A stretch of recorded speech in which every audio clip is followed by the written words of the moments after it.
Hello guys, आप सब जानते ही होंगे हर एनिमे के अलग पावर सिस्टम होते हैं, जैसे कि नारुतो का चाकरा है, ड्रैगन बॉल जी का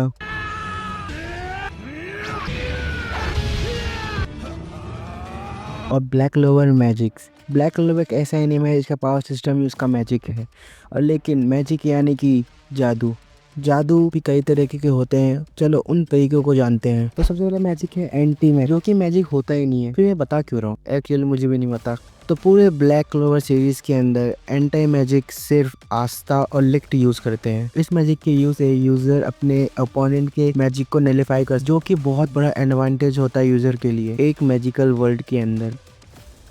बैरियर मैजिक, नाम से पता चल जाता है यूजर अपने मैजिक से एक मैजिक बैरियर क्रिएट कर सकता है। इस मैजिक का एडवांटेज ये है, इसमें यूजर बिना ग्रेमोर के मैजिक बैरियर क्रिएट कर सकता है, लेकिन मैजिक बैरियर को अपने फुल पोटेंशियल में यूज करने के लिए ग्रेमोर की जरूरत होती है। और मैजिक टूल के यूज से बहुत सारे मैजिस मिलकर एक कंट्री के ऊपर बैरियर क्रिएट कर सकते हैं।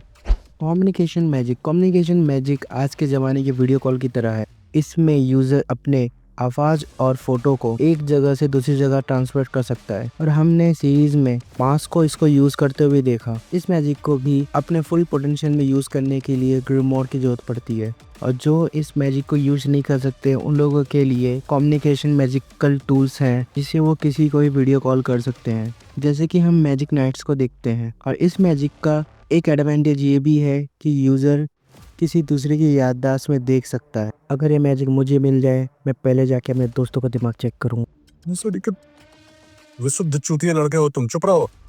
Compound magic, according to the name, कई सारे स्पेल से बना एक और कई ज्यादा स्पेल्स हैं। इस मैजिक का एक स्मॉलर वर्जन भी है जिसको यूरियन मैजिक कहते हैं, जिसमें यूजर दो स्पेल को कंबाइन करके एक स्पेल बनाता है। क्रिएशन मैजिक, इस मैजिक के अंदर यूजर अपने मैजिक के हिसाब से ऑब्जेक्ट क्रिएट कर सकता है, जिससे वो अपना अटैक और डिफेंस दोनों कर सकता है। क्रिएशन मैजिक टोटली यूजर पे डिपेंड करते हैं, आखिर वो बनाना क्या चाहता है। ये मैजिक यूजर के मानव को कंज्यूम करके उसके डिजायर मुताबिक चीजें क्रिएट कर सकती है। ये सारी बातें इसकी एडवांटेज है, और इसकी डिसएडवांटेज ये है कि अगर इस मैजिक को एंटी मैजिक के खिलाफ यूज किया, एंटी मैजिक अपने एक ही वार से इस मैजिक को निलिफाई कर देगा, और लड़ते वक्त यूजर अपना कंसंट्रेशन भी खो सकता है। तो माना सोर्स डिसबैलेंस हो जाता है और क्रिएशन मैजिक खत्म हो जाएगा। कर्ज मैजिक, इस मैजिक में यूजर किसी भी ह्यूमन को कर्ज दे सकता है, जिसकी वजह से उसकी तबीयत खराब हो सकती है या फिर उसकी जान भी जा सकती है। लेकिन ये स्पेल एल्स पे काम नहीं करते, और ये कर्ज मैजिक कुला के ताकत से बनाए गए हैं। मैजिक कुला एक इंटरेस्टिंग टॉपिक है, इसे किसी और दिन के लिए बचाते हैं। एक ग्रुप ऑफ फैमिली कई तो सालों से इसके ऊपर स्टडी भी कर रही है। अगर कर्ज मैजिक मुझे मिल जाए, सबसे पहले जाके मैं दोस्तों के एक्स को कर्ज दूंगा। ये बढ़िया था गुरु।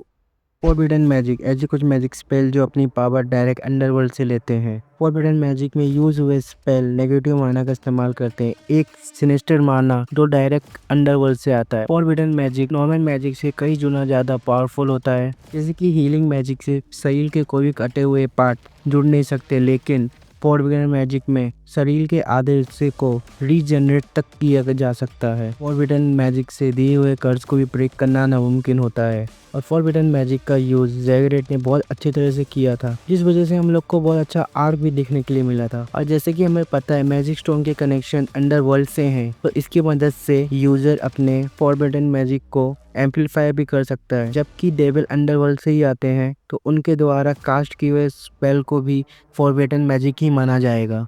हीलिंग मैजिक, इस मैजिक के यूज से यूजर अपने और दूसरों के घाव को भर सकता है, लेकिन इसको भी अपने फुल पोटेंशियल में यूज करने के लिए ग्रेमोर की जरूरत पड़ती है। इस मैजिक के यूज से शरीर के कटे हुए हिस्से नहीं जुड़ सकते जब तक कि कोई स्किल्ड हीलर ना हो। वैसे तो हीलिंग मैजिक बहुत से एट्रीब्यूट में पाई जा रही है, जिसके साथ हर एट्रीब्यूट को बदलने से उसके एडवांटेजेस बदल जाते हैं। मैजिक टूल से भी हीलिंग मैजिक का इस्तेमाल कर सकते हैं। हीलिंग मैजिक दिल के घाव भरते हैं क्या? इसका आंसर सब मुझे कमेंट सेक्शन में दो। रिकार्नेशन मैजिक, ये एक फॉरबिडन मैजिक है जो यूजर को मरे हुए इंसान की आत्मा को दूसरी बॉडी में ट्रांसफर करने की इजाजत देता है। रीइंफोर्समेंट मैजिक, इस मैजिक के इस्तेमाल से यूजर अपने फिजिकल एक्टिव्यूट को बढ़ा सकता है, लाइक स्पीड एंड स्ट्रेंथ, और इसे अपने साथियों पे इस्तेमाल किया जा सकता है ताकि उन लोगों की भी फिजिकल एबिलिटी को बढ़ाया जा सके। इसे भी अपने फुल पोटेंशियल में यूज करने के लिए ग्रेमोर की जरूरत होती है।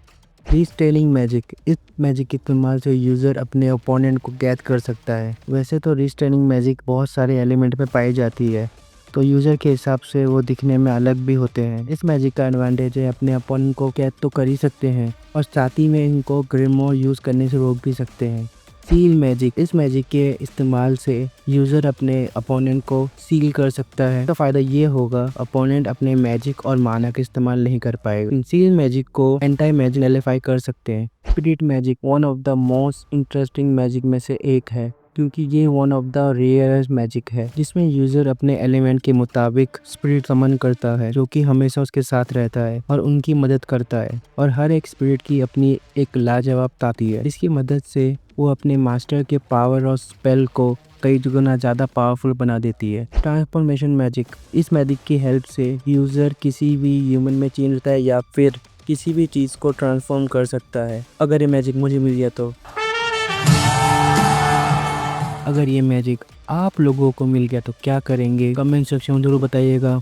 अल्टीमेट मैजिक, ये एक एल्स टाइप की सीक्रेट मैजिक टेक्निक है जिसकी मदद से वो लोग एक पावरफुल स्पेल क्रिएट कर सकते थे।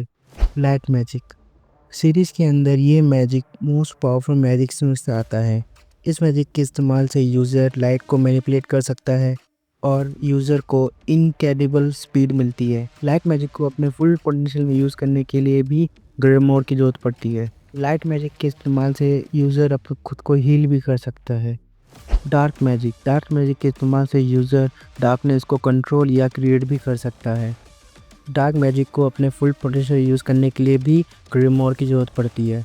इस मैजिक का एडवांटेज है यूज़र अपने अपोनेंट के कोई भी मैजिक को एब्जॉर्ब कर सकता है, इंक्लूड लाइट मैजिक।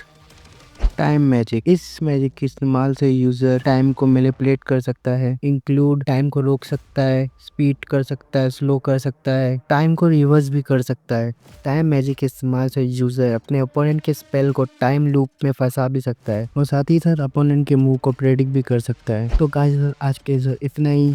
अगर आप चाहते हैं मैं बाकी सब मैजिक के बारे में बताऊं तो नीचे कमेंट बॉक्स में कमेंट कर देना आपका कौन सा फेवरेट मैजिक है।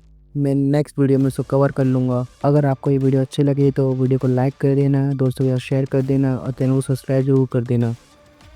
मैं मिलता हूँ आपको नेक्स्ट वीडियो में, तब तक के लिए।